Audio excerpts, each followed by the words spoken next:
Bienvenue à l'espace de l'art concret. Vous écoutez notre audio-guide consacré à l'exposition Gottfried Honegger du singulier au pluriel. Je suis Justine Capron, médiatrice culturelle ici au Centre d'Art, et je serai votre guide tout au long de cette visite. L'exposition Gottfried Honegger du singulier au pluriel, dont le commissariat a été assuré par Fabienne Grasser-Fulcieri, directrice de l'espace de l'art concret, propose une nouvelle lecture de la collection Albers Honegger. Elle met cette fois-ci en lumière le parcours de Gottfried Honegger, artiste et collectionneur suisse, et sa contribution à la création de l'espace de l'art concret en 1990. L'exposition retrace son évolution artistique de ses débuts dans le graphisme en 1937 à son engagement dans l'abstraction géométrique en passant par ses explorations du hasard dans ses œuvres. Elle souligne également son rôle de collectionneur aux côtés de sa compagne Sybille Albers jusqu'au don de leur collection d'œuvres à l'État français en 2000. À travers cette rétrospective, l'exposition offre une vision enrichie et diversifiée de l'art concret en confrontant les œuvres et la vision personnelle de Gottfried Honegger à celles d'autres artistes de l'abstraction et de l'art concret tels que Max Bill, Marcel Kahn, Richard Paul Lose ou encore Aurélie Nemours, mettant ainsi en évidence les liens entre art, pédagogie et engagement social. L'exposition suit le parcours chronologique de la vie de Gottfried Honegger, débutant ainsi par ses premières affinités avec l'art et sa jeunesse. Si je vous demande, ça c'est une œuvre d'art, je vous demande qu'est-ce que ça signifie, vous n'avez aucune autre possibilité que de dire c'est une montre. Si c'est une œuvre abstraite, qu'est-ce que ça signifie? C'est à vous de trouver une solution. Ce que dit Matisse a dit, avec l'œuvre abstraite, votre voir devient créatif. Tournons directement à gauche pour nous retrouver dans la première salle, celle qui introduit la carrière de l'artiste. Gottfried Honegger est né à Zurich en 1917. Il suit la classe préparatoire de l'école des arts et métiers de Zurich pendant 1 an en 1932 et commence à peindre pour son propre plaisir à partir de 1933. Âgé alors de 16 ans, il développe à cette époque un style figuratif. Il devient par la suite décorateur et commissaire d'exposition et ouvre en 1937 son propre atelier de graphisme, décoration et photographie avec son ancienne camarade d'école, Varia Lavater, qui deviendra plus tard son épouse. Comme beaucoup d'autres artistes concrets de son époque, tels que Max Bill, Jean Widmer ou Richard Paul Lose, pour qui la publicité est un art social, Gottfried Honegger commence en tant que graphiste publicitaire. L'agence acquiert, à partir de 1954, une reconnaissance internationale. En parallèle, l'artiste réalise des projets de décoration, de commissariat d'exposition et enseigne la décoration et l'agencement de vitrines à l'école dans laquelle il étudia quelques années auparavant, l'école des arts et métiers de Zurich. Gottfried Honegger commence à se consacrer à son art et à produire des tableaux à partir de 1939, mais n'abandonne réellement le graphisme qu'en 1959, bien qu'il continue de créer des œuvres graphiques de manière ponctuelle pour certains événements, comme la Confédération suisse des syndicats en 1981. Nous revenons sur nos pas afin de découvrir dans cette nouvelle salle les débuts du rapport de Gottfried Honegger à l'abstraction. En effet, l'artiste se tourne à partir de 1948 vers la peinture abstraite et réalise ses premières lithographies influencées par le cubisme dans un atelier à Paris. Oui, quand j'étais très très jeune encore, 16 ans, 20, entre 16 ans et 20 ans, j'étais à Paris et je faisais des paysages, la ville et des portraits, n'est-ce pas? Et un jour, j'ai rencontré au musée de la ville des œuvres d'un artiste abstrait pour la première fois. Et alors j'ai commencé à m'intéresser et l'histoire de l'art concret, c'est une histoire exceptionnelle. En 1913, quelques artistes en Hollande ont réagi contre l'art officiel, l'art pompier du salon à Paris. Et c'est né le cubisme. Le cubisme était une sorte de rond-point. Du cubisme s'est sorti le surréalisme, le minimalisme, mais aussi l'art concret. L'art concret est le seul mouvement qui est toujours encore existant. Tous les autres mouvements sont morts. Pourquoi? Parce que l'art concret, la décision de pionnier de l'art concret, c'était, ça ne suffit pas d'avoir un tableau au-dessus du canapé. Il faut que notre milieu devienne esthétique. L'architecture, le design, la mode, etc. Gottfried Honegger intègre alors toujours la nature et le motif organique à son travail, un lien notamment visible dans les œuvres qui constituent cette salle, entre autres les tableaux sans titre cercle et sans titre noir et orange, qui mêlent les formes géométriques et des influences de la nature dans les couleurs et les effets de la matière. On retrouve des références aux matériaux tels que le fer ou la roche. La sculpture pénétrée montre également ce lien évident à la nature qui reste présent dans le travail de Honegger, une figure architecturale géométrique qui intègre une roche érodée. Pour l'artiste, la nature est le lieu principal de la naissance des formes géométriques à travers l'aléatoire, dont nous parlerons plus en profondeur dans la suite de cette visite. En 1951, Gottfried Honegger abandonne la figuration pour se tourner entièrement vers un vocabulaire géométrique. Petit à petit, il ajoute parfois sur ses tableaux des traces ou des formes géométriques blanches, comme des couches de matière qui agissent comme une matière de recouvrement. Cet acte est fondateur pour les œuvres que nous allons découvrir dans les pièces suivantes, les tableaux reliefs. À partir de 1957, Gottfried Honegger crée ses premiers tableaux reliefs en collant sur des toiles des éléments en carton découpés selon une grille prédéfinie qu'il va ensuite recouvrir de plusieurs couches de peinture monochrome. Ces tableaux ne sont pas à interpréter, mais existent tout simplement par et pour eux-mêmes. Ils ne renvoient qu'à eux-mêmes, à leur matière, mais également à la lumière changeante qui en est la conséquence directe. Le relief qui vient accrocher cette lumière changeante selon la météo, l'heure et l'emplacement du spectateur vient introduire la notion de hasard, bien que les formes géométriques soient-elles déterminées la plupart du temps. En 1960, Gottfried Honegger décide de créer un protocole en s'en remettant totalement au tirage de dés. Il introduit dès lors le hasard dans son travail. En effet, si l'on se rapproche du tableau relief Z628, nous pouvons remarquer que celui-ci contient 6 cases en largeur, comme les 6 faces d'un dé, et diverses formes posées et tournées aléatoirement dans l'œuvre, qui sont la ligne droite, la ligne brisée, le demi-cercle, le feston ou l'absence de forme. Le dé ici sert à déterminer l'emplacement parmi les 6 faces en largeur du quadrillage, la forme choisie mais également sa rotation au sein de l'œuvre.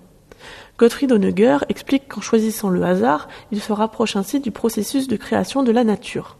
En effet, pour l'artiste, une graine de la même espèce peut pousser tout à fait différemment, créer des branches et des feuilles très différentes à partir de la même base. Oui, l'aléatoire, c'est pour moi devenu une chose primaire. J'ai lu il y a une trentaine d'années à Paris le livre de Jacques Bonneau, Le hasard et la nécessité. Et j'ai compris que toute la nature vit à travers le hasard. Alors prenez un arbre dans la nature. Il y a un grain, un samen, comment tu dis grain? Une graine. Un grain? Une graine. Une graine pour pousser l'arbre. En haut, aucun feuille est comme l'autre. Ils sont tous différents. Si vous aurez un système déterminé, tous seront pareils. Ça veut dire la pluralité de la nature, la richesse de la nature, aussi de l'homme. Je pense toujours, il y a des milliards de femmes et des hommes au monde, et il n'y a pas un qui est exactement pareil. Même les jumeaux ne sont pas toujours... Il n'y a pas. Même eux, ils ont des différences. Ça veut dire, nous avons un système dans la nature pour tout ce qui est créatif, qui vit et qui existe, qui est aléatoire. Même une pierre.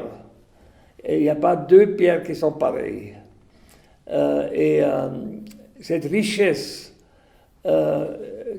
et la mathématique aléatoire. Ça, c'est un thème assez compliqué, facile et en même temps très compliqué, parce que nous avons perdu le sens de l'aléatoire. L'aléatoire est un mot négatif. Oh, tu l'as trouvé par hasard, n'est-ce pas? Ou tu n'as rien fait et tu es tombé dessus, n'est-ce pas? Non, l'aléatoire est essentiel dans tout le monde. Encore une fois, vous êtes le résultat aléatoire. De même, on retrouve chez Jan Schoonhoven, qui est exposé en face à face avec les œuvres de Honegger dans la première salle des tableaux-reliefs, le même jeu de lumière et de matière grâce au relief de son travail, qui n'est pas tout à fait lisse, puisqu'il est construit grâce à du papier mâché. Ce matériau permet une meilleure accroche de la lumière. Jan Schoonhoven est l'un des fondateurs du groupe NUL, branche néerlandaise du mouvement international Zéro, avec lequel Honegger entretenait des liens étroits. Nous montons les escaliers afin de découvrir une salle consacrée aux membres suisses de l'art concret. En effet, l'art concret, dont finira par faire partie Gottfried Honegger, a été créé en 1930 par Theo van Desburg, accompagné d'un manifeste en 6 points qui sont ceux-ci. 1. L'art est universel. 2. L'œuvre doit être entièrement conçue et formée par l'esprit avant son exécution. Elle ne doit rien recevoir des données formelles de la nature, ni de la sensualité, ni de la sentimentalité. Nous voulons exclure le lyrisme, le dramatisme, le symbolisme, etc. 3. Le tableau doit être entièrement construit avec des éléments purement plastiques, c'est-à-dire plans et couleurs. Un élément pictural n'a d'autre signification que lui-même, en conséquence le tableau n'a d'autre signification que lui-même. 4.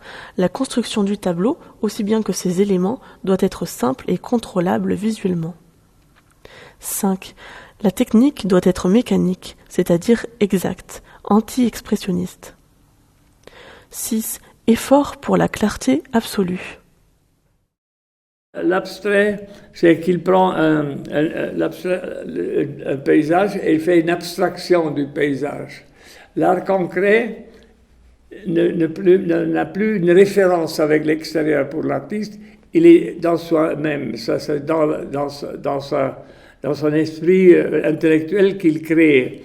Il prend un papier, il commence à gribouiller pour arriver à une forme. Et ce qui est aussi très important pour l'art concret, c'est la géométrie. Ça veut dire une œuvre qui n'a pas de géométrie ne peut pas marcher, n'est-ce pas? C'est Max Bill qui, dès 1936, diffuse en Suisse les principes de l'art concret à travers des manifestations et des publications. Il en fait ainsi un art social et autoréférentiel. Vous retrouverez dans cette salle quelques œuvres de l'artiste. En tant que l'un des initiateurs de l'art concret, Max Bill développe une pratique fondée sur les mathématiques et la géométrie et se base sur les éléments premiers constitutifs d'une œuvre, le plan, la forme et la couleur. Dans la continuité de l'intérêt des artistes de l'art concret pour les systèmes mathématiques et logiques, Max Bill propose également une méthode où il va explorer une forme de façon systématique, tendance partiellement visible dans les 2 tableaux exposés face à nous. Les œuvres de Max Bill et Richard Paul Lohse sont des exemples de préceptes de l'art concret. En effet, ils exploitent une forme géométrique, le carré, et la déclinent dans des variations de taille et de teinte. Chez Max Bill, le carré est superposé, tronqué, repositionné. Le tableau se limite à une forme, une construction mathématique et un nombre limité de couleurs. Les 2 seuls carrés que l'on voit réellement sont le carré vert, situé au centre, et le cadre qui est lui-même carré. Richard Paul Lohse, représentant majeur des concrets zurichois, explore aussi un système géométrique qui lui est propre. Principalement à partir de 1942, notamment à travers un système de suites colorées que l'on retrouve dans les 2 œuvres accrochées ici. Contrairement à Theo van Desburg, qui a introduit la diagonale face à la radicalité de Mondrian, Lohse respecte strictement l'orthogonalité. Il introduit, tout comme ses compères, des systèmes qui lui permettent un contrôle total sur le processus de création, depuis l'élaboration de l'œuvre jusqu'à son exécution. Gottfried Honegger, lui, ami des deux artistes cités dans cette pièce, est de plus en plus influencé par les idées morales de l'art concret. Il garde néanmoins le hasard comme processus et l'idée d'un rapport de son travail à la nature, bien que celle-ci soit désormais visuellement bien moins présente. En effet, pour l'artiste, l'art concret, qui est considéré comme un art social et universel, est censé s'ouvrir à d'autres démarches et idées. Gottfried Honegger garde ainsi une démarche un peu plus personnelle au sein des règles de l'art concret. Il dira « L'art concret n'est pas un dogme ni un isme, il est l'expression d'une pensée intellectuelle, il connaît la pluralité de langage. » L'engagement de tous les artistes de l'art concret, cet engagement social qu'ils ont, nous a amené, ma femme Sybille Albers et moi, de créer l'espace de l'art concret à Montsartou. C'était pur hasard parce qu'on est tombé sur un maire qui était d'accord de nous donner un coup de main. Et l'idée, c'était d'avoir en France un lieu où on peut voir l'art concret de notre temps.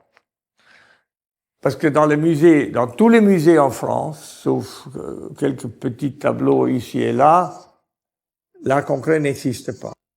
Quand j'ai décidé de créer ce centre d'art, c'était pas pour mon succès, pour ma gloire, c'était des choses comme ça. Non.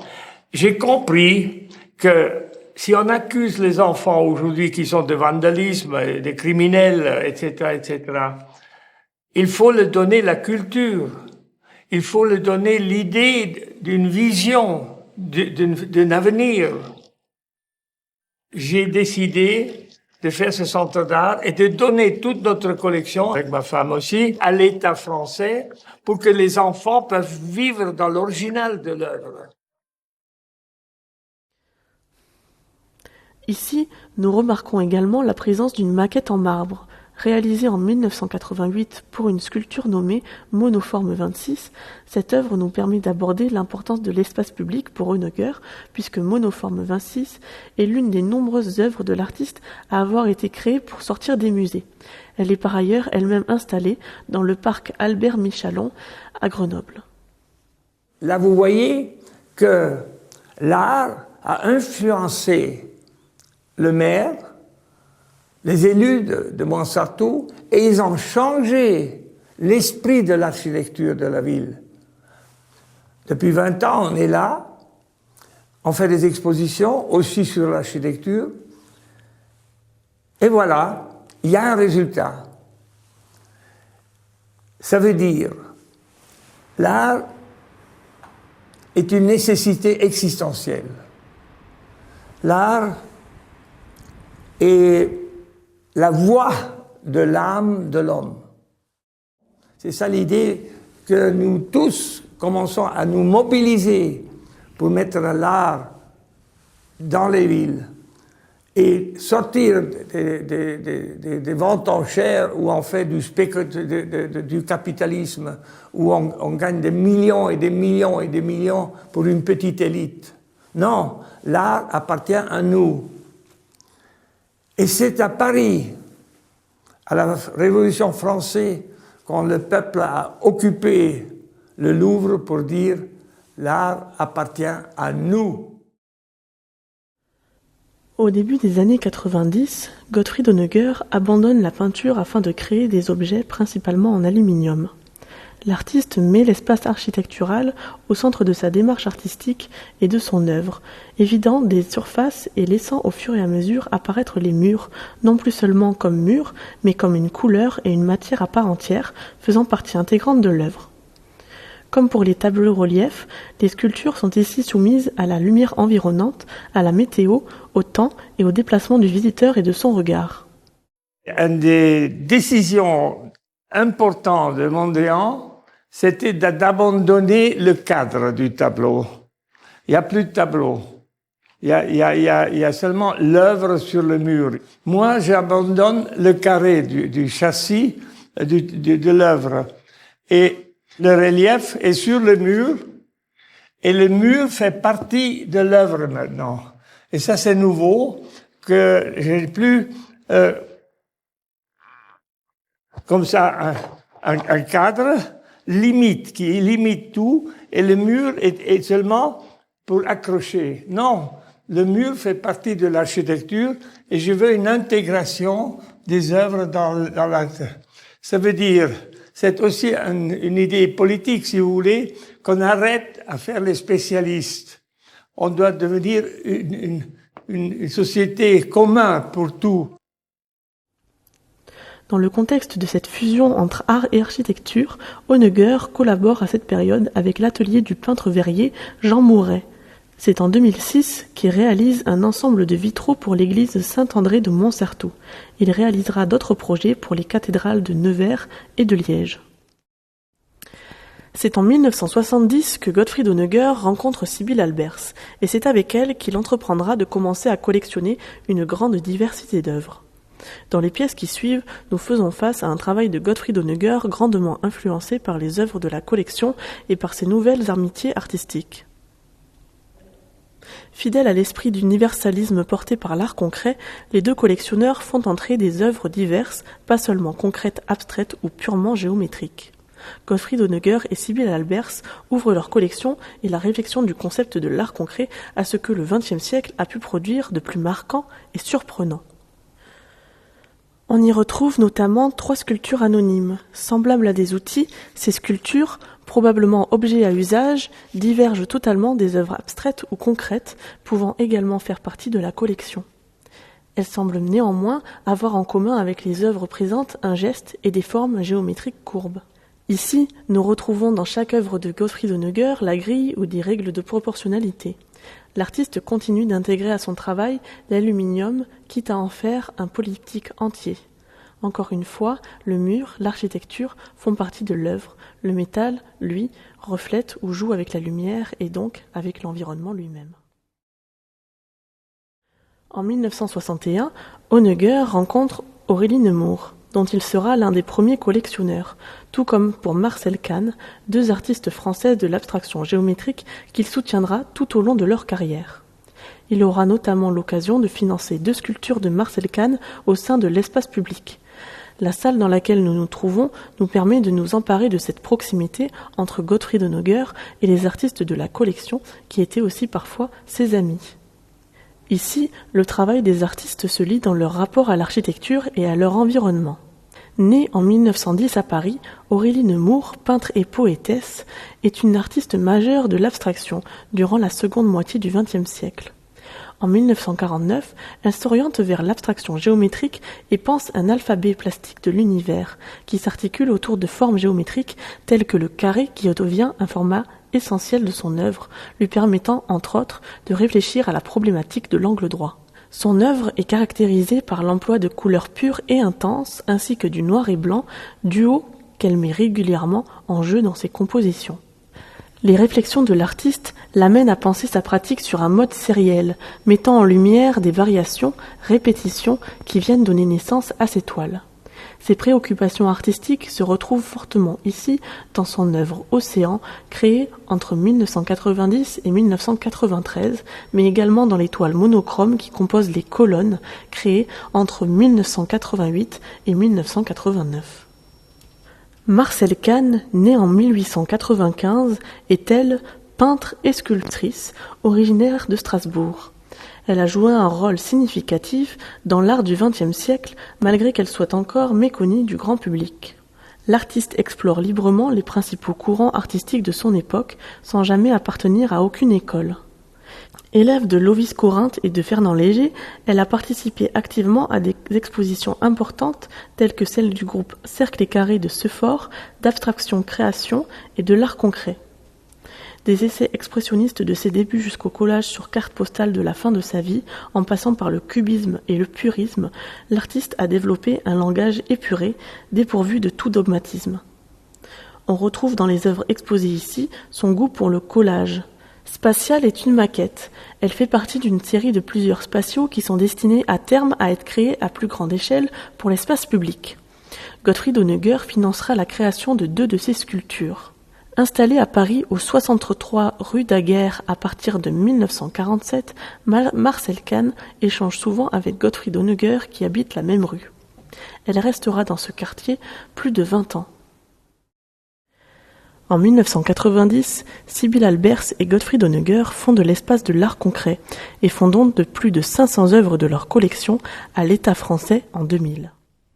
Le portail du château était toujours fermé, c'était habité encore. J'étais curieux de voir, mais on ne pouvait pas parce que c'était trop haut. Et un jour, la porte était ouverte. Je suis rentré, il y avait un monsieur, j'ai demandé, est-ce qu'il a vous changé ou... Ah non, la ville a acheté le château. Ah, et qu'est-ce que vous faites maintenant? On veut faire de la culture, mais on n'a pas de moyens. Alors j'ai allé chez Gilbert et j'ai dit, écoutez, on vous prête la collection et on arrange tout, c'est pas à vous à t'occuper, pour 2 ans, on verra. Alors le maire, quand il a vu l'art concret, il a dit, ben attention, hein, nous sommes une ville provençale, pas des carrés chez nous. Et ben, on a fait notre travail, et après 2 ans, je dis, bon, on prépare le départ. Elle a dit, non, on pourrait faire encore 1 an ou 2. On a fait encore 1 an ou 2, et après 3 ans ou 4 ans, il a dit, vous n'avez pas envie de rester pour toujours ici? Mais vous savez, pour moi, les années à Montsartou, c'était une rêve. J'avais rêvé de faire une institution culturelle qui s'occupe du public et pas seulement de l'artiste. Nous vous remercions pour votre écoute tout au long de ce parcours autour de l'exposition Gottfried Honegger du singulier au pluriel. Vous pourrez trouver plus de détails sur Gottfried Honegger, sur l'espace de l'art concret et sur l'art concret lui-même dans les nombreux ouvrages vendus à la boutique. Les professionnels de l'art sont arrivés à un point que tout le monde me dit « mais je comprends rien de l'art ». Écoutez madame, il n'y a rien à comprendre, il n'y a que de créer une idée, de se faire une image. Qu'est-ce que vous comprenez si vous regardez le ciel qui est bleu? Qu'est-ce que je peux dire? Rien, on ne sait pas ce que c'est. Alors vous dites c'est bleu, c'est beau et je me sens bien. Et avec une fleur aussi, qu'est-ce que c'est la fleur? Rien.